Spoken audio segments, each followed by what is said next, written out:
आ रही है। आपको बता दें कि कश्मीर घाटी में आतंकियों की एक बड़ी साजिश का पर्दाफाश साफ हुआ है और सुरक्षा बलों ने बरामद किए हैं वहां से हथियार और गोला बारूद। ये बहुत बड़ी खबर है जो कि अवंतीपुरा से निकल के सामने आ रही है और ये भी बताया जा रहा है कि अलबदर के 4 दहशतगर्द जो हैं जो पकड़े गए हैं और सुरक्षा बलों ने बरामद किए हैं इनसे हथियार और गोला बारूद। अवंतीपुरा से पकड़े गए अलबदर के 4 आतंकी जो हैं, इस समय की बड़ी खबर जो कि अवंतीपुरा से निकल के सामने आ रही है। आप सभी को बता दूं कि कश्मीर घाटी में आतंकी बड़ी साजिश का पर्दाफाश हुआ है और ठीक इससे पहले भी हमने आपको बताया किस तरीके से बारामूला में मुठभेड़ में तब्दील हो गया था। जो ऑपरेशन चल रहा है इस समय सर्च ऑपरेशन में कन्वर्ट हो गया। उसी के साथ एक और खबर जो है अवंतीपुरा से निकल के सामने आ रही है कि अवंतीपुरा में अलबदर के 4 जो है दहशतगर्द पकड़े गए हैं और सुरक्षा बलों ने इनसे बहुत सारा हथियार और गोला बारूद भी बरामद किया है। ये बहुत बड़ी खबर है जो कि कश्मीर घाटी से आतंक का जो एक पर्दा है वो साफ होते हुए दिखाई दे रहा है और लगातार इस तरीके की हिमाकत जो है पाकिस्तान की तरफ से की जाती है और किस तरीके से यहाँ पे जो बैठे भारतीय जवान सीआरपीएफ के जवान हैं वो इनका किस तरीके से पर्दाफाश करते हैं। और इसी पे ज्यादा जानकारी के लिए हमारे साथ श्रीनगर से जुड़ चुके हैं फिदा हुसैन और इन्हीं से जानेंगे कि क्या कुछ निकल के सामने आ रहा है, क्योंकि अलबदर के बताए जा रहे हैं 4 दहशतगर्द। तो फिदा, ये बहुत बड़ी खबर है जो कि कश्मीर घाटी से निकल के आ रही है। अलबदर के जो है ये दहशतगर्द बताए जा रहे हैं और क्या कुछ निकल के सामने आ रहा है, इस पूरी बात जानकारी दीजिए।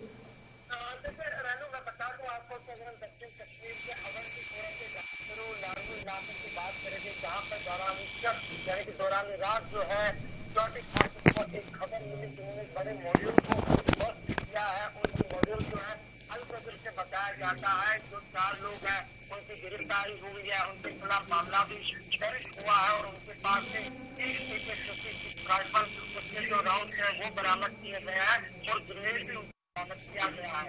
और इनमें से 4 लोग जो है ये बताया जाता है कि मिलिटेंटों के मददगार थे, यानी कि OGW का काम कर रहे थे। यानी कि OGW का मतलब ये होता है कि ये मिलिटेंटों को काफी ज्यादा सहयोग करते थे और इनके पास से ये हथियार भी बरामद किया गया है।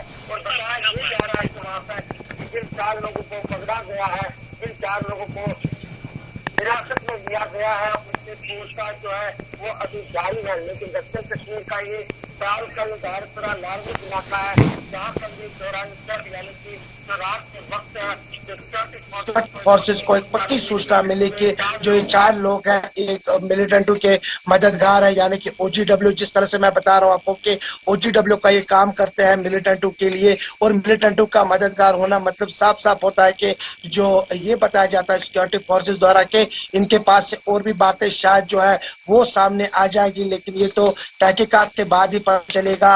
और लेकिन अभी मैं बता दूं आपको कि ये 4 लोग जो है अभी हिरासत में है और इनके खिलाफ जो है मामला भी दर्ज हुआ है। रेनू, तरीके से कल बुधवार को भी इस तरीके की जो हरकत है वो सामने आई थी और आज भी जो सुबह सुबह है वहां पे भी एक मिलिटेंट अटैक हुआ। और अभी ये जो तीसरी खबर है अवंतीपुरा से निकल के आ रही है, अलबदर के जो 4 दहशतगर्द बताए जा रहे हैं पकड़े गए, इनसे क्या कुछ जो है वो पकड़ा गया है और क्या लोगों का वहां पे कहना है, क्योंकि लगातार अब तो ये मतलब हदें पार होती हुई नजर आ रही है कि हर दिन। तो आपको कि अगर हम दक्षिण कश्मीर की बात करें कि दक्षिण कश्मीर में 4 जिला पड़ता है, जिला अनंतनाग, पुलवामा, कुलगाम और साथ ही साथ शोपियान। और अगर हम त्राल के इलाके की बात करेंगे, त्राल जो कि 2016 में काफी ज्यादा सुर्खियों में रहा है क्योंकि बुरहान वानी जो कि हिजबुल मुजाहिदीन का एक बड़ा मिलिटेंट माना जाता था, उसके बाद उनको पोस्टर बॉय के नाम से भी जाना जाता था। तो उसके बाद कहीं ना कहीं पर जो मिलिटेंट्स है वो कहीं ना कहीं पर बैकफुट पे आ गए थे, क्योंकि एक बड़ा मिलिटेंट का नुकसान होना किसी भी संगठन के लिए, उसके बाद कहीं ना कहीं पे वो मिलिटेंट संगठन बैकफुट पे आ ही जाते हैं। लेकिन उसके बाद सबसे ज्यादा सुर्खियों में रहने वाला ये इलाका, सबसे ज्यादा सुर्खियों में रहने वाला दक्षिण कश्मीर। और इस दक्षिण कश्मीर में एक बार फिर अलबदर के जिस तरह से 4 सहयोगियों को सिक्योरिटी फोर्सेस द्वारा पकड़ा गया है, उनके पास से हथियार भी पकड़े गए हैं। जैसे कि मैं पहले भी बता चुका हूं कि एक AK-56 राइफल उनके पास से जो है वो बरामद की गई है, राउंड्स बरामद किए गए हैं,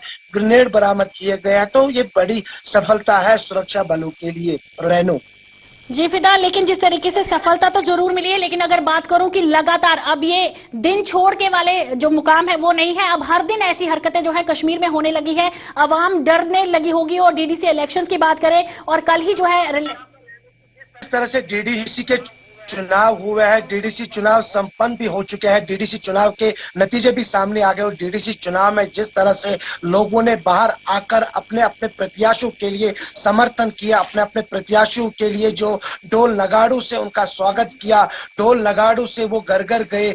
और अगर देखा जाए और जिस तरह से जो प्रत्याशी घर घर जाकर वोटर्स को कहते आए कि आप हमारे समर्थन में वोट दीजिए इस बार, और जिस तरह से नताइज भी सामने आए, जो आंकड़े हमारे पास आ गए जिस तरह से, हालांकि उसमें भी काफी ज्यादा जो अगर हम सुरक्षा बलों की बात करेंगे, चारों ओर से सुरक्षा के कड़े बंदोबस्त किए गए थे पहले कि ताकि जो चुनाव है वो शांतिपूर्ण ढंग से यहाँ पे जो है होने चाहिए। और कहीं ना कहीं पे जो चुनाव है वो शांतिपूर्ण ढंग से यहाँ पे हुए हैं और नताइज भी सामने आए और नए डीडीसी जो चुने गए हैं वो भी अब अपने अपने इलाकों में जाकर अपने समर्थकों से मिल रहे हैं। तो उसका असर जो है डीडीसी चुनाव या डीडीसी नताइज पे कभी भी नहीं पड़ा है यहाँ पर कश्मीर घाटी में।